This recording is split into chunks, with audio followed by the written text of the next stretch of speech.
नमस्कार, मैं हूं प्रीति पांडे। भारत एक्सप्रेस देख रहे हैं आप। बात राजधानी दिल्ली की। दिल्ली में अफसरों के ट्रांसफर पोस्टिंग को लेकर केंद्र बनाम दिल्ली सरकार के बीच नए चैप्टर की शुरुआत हो गई है। पहले जहां सुप्रीम कोर्ट के फैसले के बाद दिल्ली सरकार ने एलजी के पर कतरने की कोशिश की, तो वहीं केंद्र सरकार ने उस पर पानी फेरते हुए बड़ा दांव खेल दिया। केंद्र सरकार ने अध्यादेश लाकर एलजी के पास अफसरों के ट्रांसफर पोस्टिंग का फिर से अधिकार दे दिया है। साथ ही केंद्र सरकार ने सुप्रीम कोर्ट के फैसले के खिलाफ एक पुनर्विचार याचिका दाखिल कर दी है। वहीं केजरीवाल सरकार अध्यादेश से बौखलाए हुए है। अध्यादेश के खिलाफ सुप्रीम कोर्ट जाने का मन बना रही है और केंद्र पर हमलावर है। ऐसे में सवाल उठता है कि दिल्ली की आखिरी लड़ाई कहां तक जाएगी और दिल्ली का सुपर बॉस कौन है, इसी को लेकर करेंगे बहस। हमारे साथ कुछ मेहमान भी जुड़ेंगे, लेकिन चर्चा शुरू करें उससे पहले एक रिपोर्ट आपको दिखा देते हैं।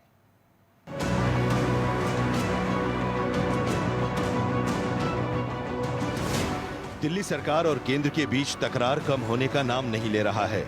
दिल्ली के अफसरों पर किसका कंट्रोल होगा, इसका फैसला भले ही सुप्रीम कोर्ट ने कर दिया हो, मगर केंद्र बनाम दिल्ली सरकार की तकरार अभी खत्म नहीं हुई है। दिल्ली में अफसरों के ट्रांसफर पोस्टिंग का मामला एक बार फिर से सुप्रीम कोर्ट पहुंच गया है। केंद्र सरकार ने सुप्रीम कोर्ट के फैसले के खिलाफ एक पुनर्विचार याचिका दाखिल कर 11 मई के फैसले पर पुनर्विचार की मांग की है। केंद्र सरकार का ये कदम ऐसे वक्त में आया है जब एक दिन पहले ही केंद्र सरकार ने एक अध्यादेश जारी कर अधिकारियों के ट्रांसफर पोस्टिंग को लेकर सुप्रीम कोर्ट के फैसले को पलट दिया है। इसको लेकर दिल्ली सरकार केंद्र पर हमलावर है। अध्यादेश को लेकर दिल्ली सरकार की मंत्री आतिशी ने कहा कि ये सुप्रीम कोर्ट की अवमानना है। केंद्र सरकार जो ये अध्यादेश लेकर आई है, ये सुप्रीम कोर्ट की संवैधानिक पीठ के फैसले की साफ साफ अवमानना है। तो ये साफ नजर आता है कि केंद्र सरकार अरविंद केजरीवाल से डरी हुई है, सुप्रीम कोर्ट के फैसले से डरी हुई है और उसकी वजह से ये अध्यादेश लेकर आई है जो सुप्रीम कोर्ट के फैसले की अवमानना है। वहीं बीजेपी ने ट्रांसफर पोस्टिंग के अध्यादेश को सही ठहराते हुए दिल्ली सरकार पर पलटवार किया है। उस अध्यादेश का हम स्वागत करते हैं। देखिए, आम आदमी पार्टी का कहना है कि सुप्रीम कोर्ट की अवहेलना कर रहे हैं। दिल्ली देश की राजधानी है। पूरा विश्व देखता है कि दिल्ली का मुख्यमंत्री सड़क पे बैठ के धरना दे रहा है, कर्तव्य पथ पे बैठ के धरना दे रहा है, चीफ सेक्रेटरी को घर पे बुला के थप्पड़ मार रहा है। तो क्या छवि बनती है हिंदुस्तान की, क्या छवि बनती है दिल्ली की? उस छवि को, उस गरिमा को बचाने का काम केंद्र सरकार ने किया है, क्योंकि पिछले 8 दिनों में जिस तरह की गुंडागर्दी केजरीवाल और उनके मंत्री कर रहे थे, जरूरी था कि ये अध्यादेश आए और कानून में स्पष्टता है। दिल्ली के दंगल में एक तरफ केंद्र सरकार है तो दूसरी तरफ केजरीवाल हैं। सुप्रीम कोर्ट के फैसले के बाद अरविंद केजरीवाल ने दिल्ली के एलजी विनय कुमार सक्सेना के पर कतरने की कोशिश भले ही की हो, लेकिन केंद्र सरकार ने अध्यादेश के जरिए साफ कर दिया है कि अभी ये लड़ाई थमने वाली नहीं है। ऐसे में बड़ा सवाल ये कि दिल्ली के पावर के दांवपेच में किसका पलड़ा भारी पड़ सकता है।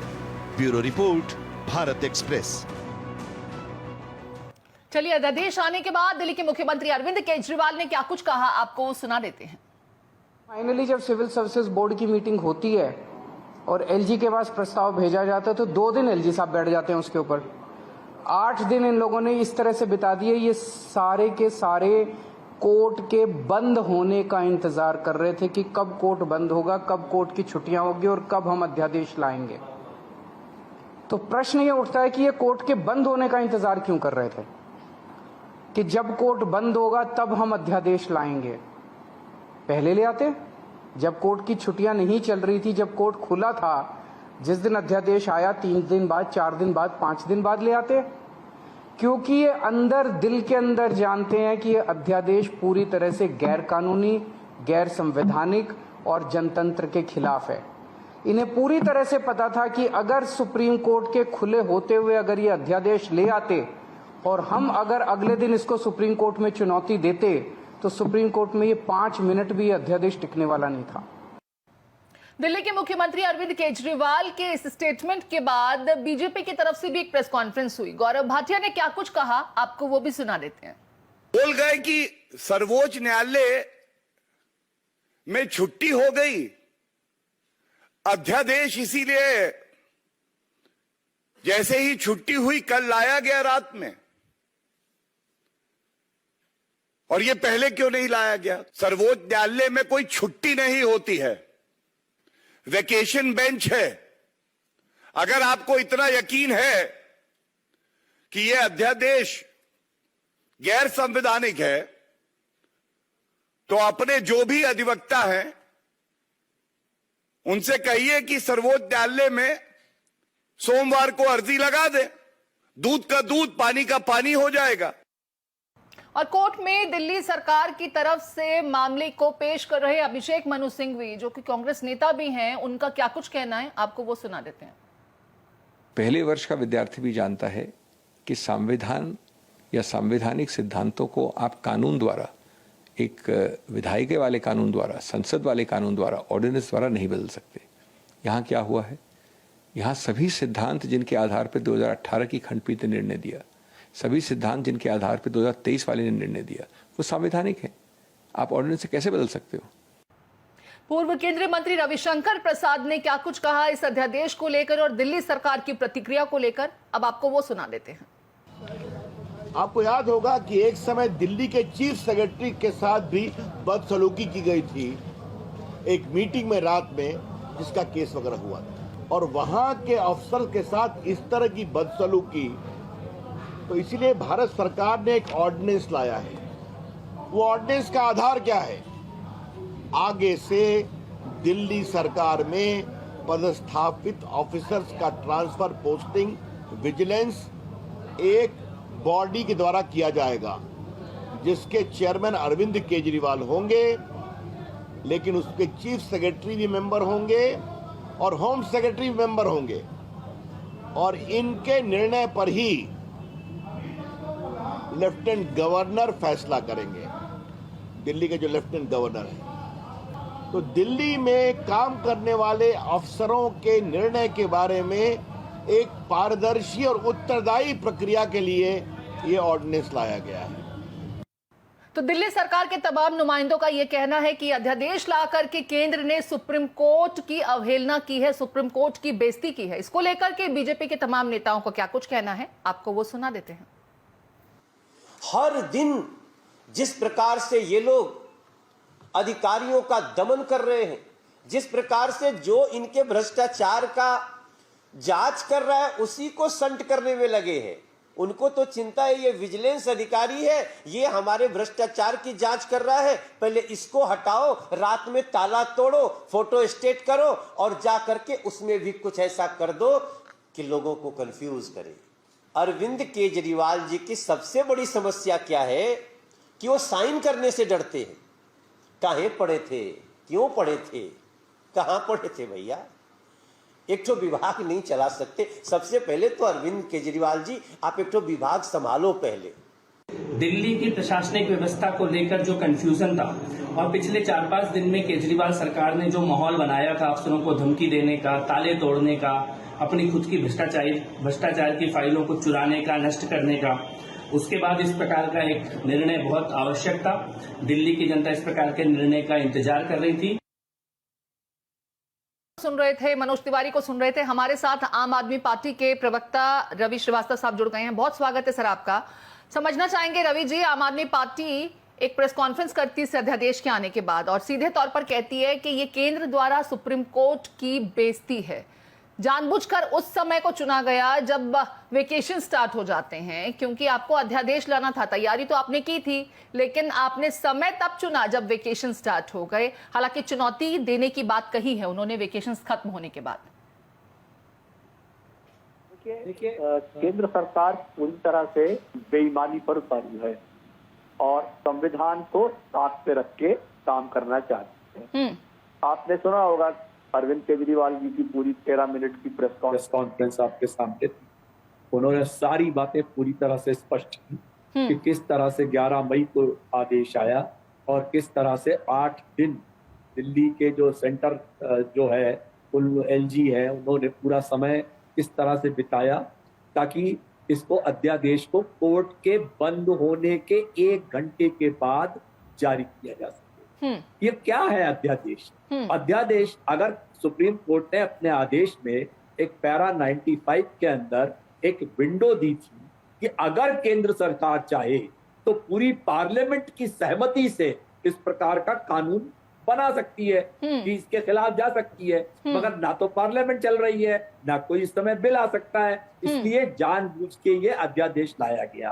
कारण क्या है कि ये चाहते नहीं कि दिल्ली की जनता के काम हो पाए, और जो अधिकारी वहां पे लगाए गए हैं वो सब इस तरह के लगाए गए हैं जो काम को रोके, चाहे वो शिक्षा का मामला हो, चाहे वो मोहल्ला क्लिनिक का मामला हो, चाहे वो और भी कोई एक्टिविटी हो जो दिल्ली सरकार करना चाहती है, तो ये उसको नहीं करने। सर आप कह रहे हैं कि काम, मैं एक मिनट रोक रही हूं सर, आप कह रहे हैं कि काम नहीं होने देना चाहते, लिहाजा अध्यादेश लाया गया। हालांकि आप अध्यादेश को चुनौती दे सकते हैं, वेकेशन बेंच में भी जा सकते हैं। हमने अभी गौरव भाटिया के स्टेटमेंट को भी सुनाया था, उन्होंने भी कहा कि आप वेकेशन कहते हैं, आपको बखूबी मालूम है कि ऐसा थोड़े कि सुप्रीम कोर्ट का काम बंद हो जाता है जब वेकेशन चलते हैं, वेकेशन बेंच तो अपना काम करता है ना। और अगर आपको लगता है कि अध्यादेश आप गिरा सकते हैं तो आप वेकेशन बेंच में जाकर चुनौती दे दीजिए, प्रॉब्लम क्या है? निश्चित रूप से आपने अरविंद केजरीवाल की जो बयान है वो पूरा सुना होगा, चुनौती जरूर दी जाएगी। जो उनके वकील हैं, सिंघवी जी हैं, वो जिस प्रकार से उन्होंने भी प्रेस कॉन्फ्रेंस की है, इस तरह से ये अध्यादेश को चुनौती दी जाएगी, ये पूरा का पूरा काम होगा, बिल्कुल होगा, क्योंकि इससे कुछ एक महीना और 10 दिन के लिए वेकेशन है, 1 जुलाई को कोर्ट वापस खुल जाएगा, और अगर जरूरत पड़ी तो बीच में वेकेशन बेंच पर भी डाला जा सकता है। मगर जो केंद्र सरकार है उसने अपनी रिव्यू पिटीशन भी डाली है। अरे भाई, रिव्यू पिटीशन क्यों डाली है? अगर आपको अध्यादेश ही लाना था तो रिव्यू पिटीशन क्यों डाली?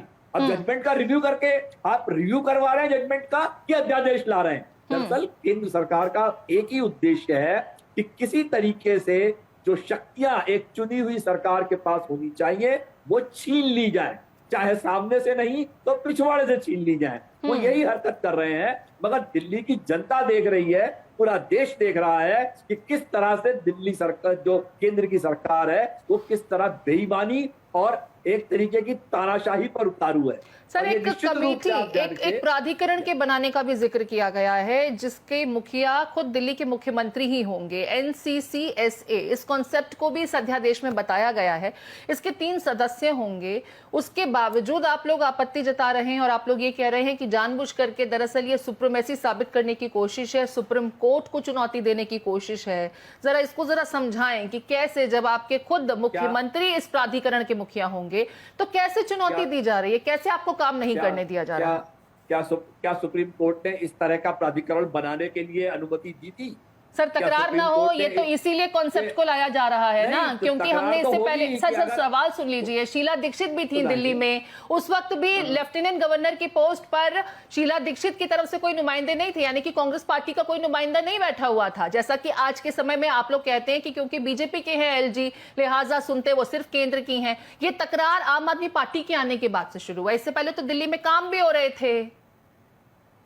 देखिए, दिल्ली में जिस तरह के काम हो रहे थे उनसे काम आज 10 गुना रफ्तार से करने की कोशिश की जा रही है। आपने देखा दिल्ली के स्कूलों की क्या हालत है, देश छोड़ विदेश तक में उसकी प्रशंसा हो रही है। आपने मोहल्ला क्लिनिक देखे दिल्ली के अंदर किस तरह से हैं, दिल्ली में किस तरह से सफाई हो रही है, दिल्ली में किस तरह से पानी का वितरण हो रहा है। क्या शीला दीक्षित जी के टाइम में 200 यूनिट बिजली फ्री मिलती थी क्या आपको? या 20,000 लीटर पानी आपको हर महीने में फ्री मिलता था क्या? तो क्या काम किया उन्होंने?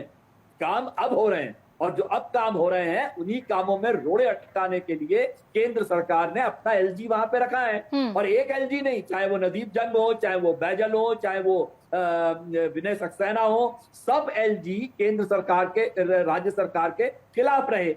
आपने शुरू में देखा 2015 में ही इन्होंने ACP छीन लिया दिल्ली सरकार से। अगर ऑर्डिनेंस लाना था तो तभी ले आते। 2021 में पावर कम कर दी दिल्ली सरकार की फिर से। अभी सुप्रीम कोर्ट ने एक शीशे की तरह साफ फैसला दे दिया कि बिल्कुल दिल्ली की सरकार जो है वो दिल्ली की जनता के लिए काम करेगी, और पब्लिक, लॉ एंड ऑर्डर और लैंड के अलावा और किसी भी चीज पे कि LG का कोई दखल नहीं होगा। इस पर हम आगे चर्चा को बढ़ाते हैं। मेरे साथ अरविंद सिंह भी जुड़ गए हैं, एडवोकेट हैं सुप्रीम कोर्ट के। अरविंद जी, यहाँ पर अध्यादेश के आने के बाद एक बार फिर से लड़ाई तेज हो गई है और आम आदमी पार्टी सीधे तौर पर अब डायरेक्ट केंद्र के साथ खुद नहीं लड़ रही है, बल्कि सुप्रीम कोर्ट को बीच में लेकर के आ रही है और कह रही है कि ये तो सीधे सीधे केंद्र बनाम सुप्रीम कोर्ट हो गया है, क्योंकि केंद्र सुप्रीम कोर्ट के फैसले को पलट रहा है। अध्यादेश उस समय लेकर के आता है जब वेकेशन शुरू हो जाते हैं और इंतजार भी वेकेशन शुरू होने का ही किया जा रहा था, उसके 1 घंटे के बाद आप अध्यादेश ले आते हैं। नहीं, देखिए, वेकेशन शुरू हो गया है तो भी अगर कोई अर्जेंट मैटर है तो कोर्ट में आ सकता है और उसमें सुनवाई हो सकती है। अगर ये सचमुच लड़ना चाहते हैं तो। लेकिन अगर इनको सिर्फ राजनीति करनी है, टेक्निकल चीजों पे बात नहीं करनी है तो अलग बात है। टेक्निकल चीज यही है कि भले ही छुट्टियां चल रही हैं, लेकिन अर्जेंट मैटर आज भी लिए जाते हैं। जी, तो यही सवाल देखिए एक बार फिर से रवि श्रीवास्तव जी, यही सवाल मैंने भी आपसे पूछा था और यही सवाल गौरव भाटिया ने भी प्रेस कॉन्फ्रेंस कर करके पूछा कि वेकेशन बेंच तो है ना, ऐसा थोड़े है कि सुप्रीम कोर्ट में छुट्टियां हो गई, वेकेशन शुरू हो गई तो सुप्रीम कोर्ट में काम ही नहीं होता है। इतनी अर्जेंसी है तो आप वेकेशन बेंच के पास भी जा सकते हैं, ये 1 जुलाई तक का इंतजार भी आपको क्यों करना है?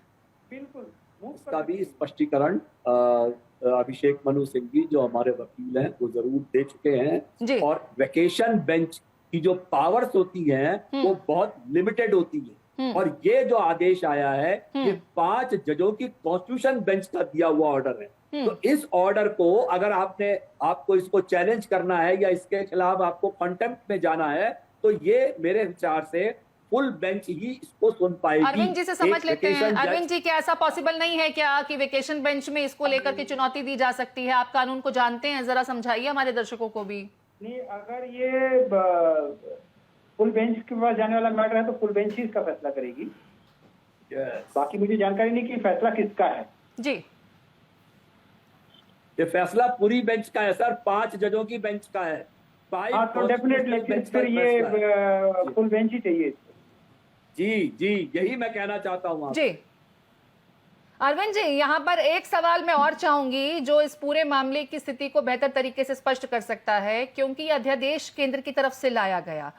केंद्र को यह भी बताना होगा अगर सुप्रीम कोर्ट में इसको चुनौती दी जाती है कि अर्जेंसी क्या थी। हाँ बिल्कुल, बिना अर्जेंसी बताए तो कुछ नहीं हो सकता। मतलब अगर अर्जेंसी नहीं साबित कर पाते हैं तो अध्यादेश को पलटा जा सकता है। सुप्रीम कोर्ट में अभी फिलहाल ये ऑप्शंस मौजूद होंगे। नहीं, पलटा नहीं जा सकता। अर्जेंसी ये इसलिए बताई जाती है कि क्यों इसको आपको वेकेशन बेंच के सामने मूव करना है, उसकी अर्जेंसी होनी चाहिए, समझ उसकी जानकारी देनी पड़ेगी। नहीं, ठीक है, अगर वेकेशन बेंच में नहीं, वो कह रहे हैं कि हम 1 जुलाई को जाकर के जो एक्चुअल बेंच थी उसी के पास इस मामले को फिर से पुट अप करेंगे।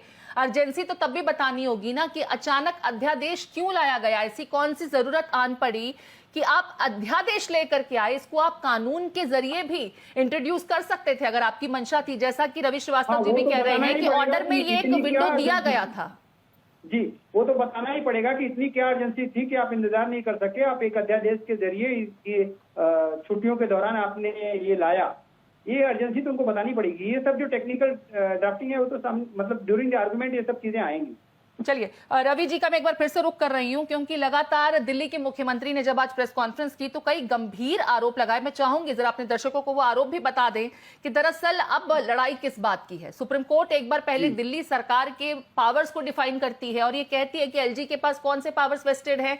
सुप्रीम कोर्ट ने यह भी कहा दिल्ली सरकार के पास कौन से पावर्स हैं। इसके बाद अचानक से कुछ ट्रांसफर्स, कुछ नियुक्तियां, इनको लेकर के तकरार शुरू हुई। बीजेपी आरोप लगाने लगी कि अफसरों को इस आदेश के बाद डराया धमकाया जाने लगा और उसके फौरन बाद एक अध्यादेश आ जाता है और उसके बाद जो लड़ाई है वो सभी देख रहे हैं। यहां पर रवि श्रीवास्तव जी, मैं बाकायदा दिल्ली के मुख्यमंत्री का स्टेटमेंट पढ़ करके सुना देती हूं।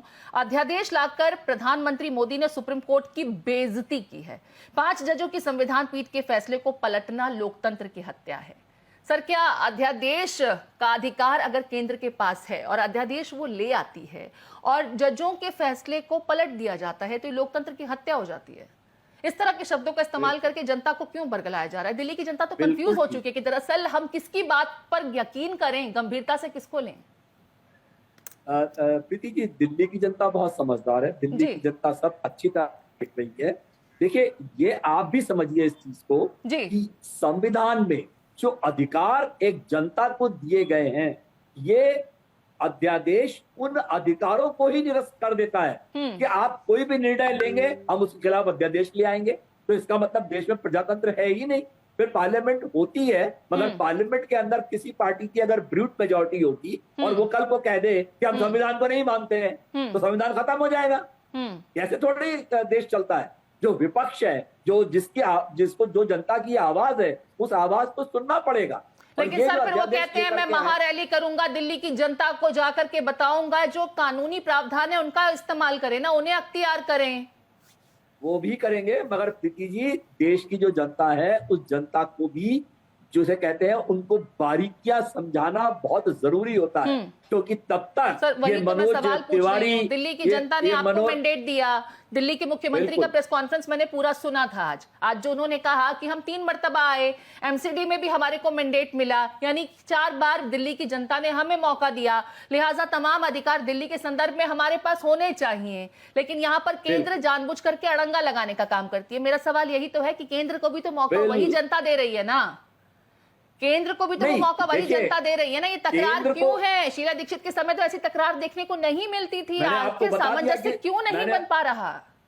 मैंने आपको बता दिया ना कि उनके समय में पूर्ण रूप से भ्रष्टाचार चल रहा था। और वो आपको लेकर आरोप लगाते हैं। गौरव भाटिया ने आज कहा कि अरविंद केजरीवाल सबसे ज्यादा भ्रष्ट मुख्यमंत्री हैं, भ्रष्टाचार को लेकर के आपके तमाम जो मंत्री हैं वो जेलों में हैं, इंक्वायरी चल रही है, वो भी तो आप पर आरोप लगा रहे हैं। सर किसको सच समझे दिल्ली की जनता? सवाल ये है, जनता कंफ्यूज हो रही है।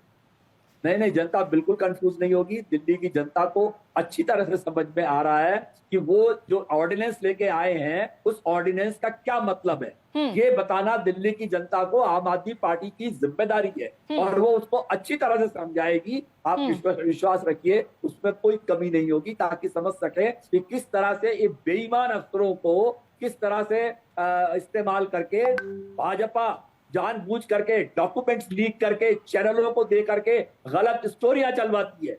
गलत मतलब सर फिर अगर कुछ ना मिले तो सीधे मीडिया पर आरोप लगा दो, मीडिया पर मिली भगत का आरोप लगा दो। सर पूरा मौका तो हम भी आपको दे रहे हैं ना अपनी बातें रखने का, कि क्यों कंफ्यूजन का ये स्टेट है दिल्ली के लिए। मैं तो अपनी बात कह रहा हूँ आपसे, मैंने आपका नाम नहीं लिया। मैं कह रहा हूँ कि कुछ मीडिया चैनल पत्रकारों की फ्रेटर्निटी पर सवाल खड़े कर रहे हैं ना। सवाल पूछना सबका काम होता है, आपको जवाब देना चाहिए। अगर आपको लगता है कि आपका पाला ठीक है, आपका खेमा ठीक है और आप सच के साथ हैं, तो सच बताने में दिक्कत किस बात की? खैर मैं अरविंद जी का रुख कर रही हूँ, मैं आती हूँ सर अरविंद जी से जरा समझने की कोशिश करते हैं कि इस पूरे मामले की कानूनी पेचीदगियां क्या क्या हैं और यहाँ से आगे ये कानून का रूप और किस तरीके से ले सकता है। अरविंद जी, हालांकि संसद का भी एक रास्ता था जो कि सुप्रीम कोर्ट के जो 5 सदस्यीय पीठ है, संविधान पीठ है, उसने इसको लेकर कुछ क्लैरिटी भी रखी थी कि अगर फिर भी केंद्र को लगता है कि जो अधिकार उन्होंने डिफाइन किए हैं वो अधिकारों के आगे जाकर के काम करना चाहते हैं और दिल्ली के पावर्स में कुछ कर्टेलमेंट चाहते हैं,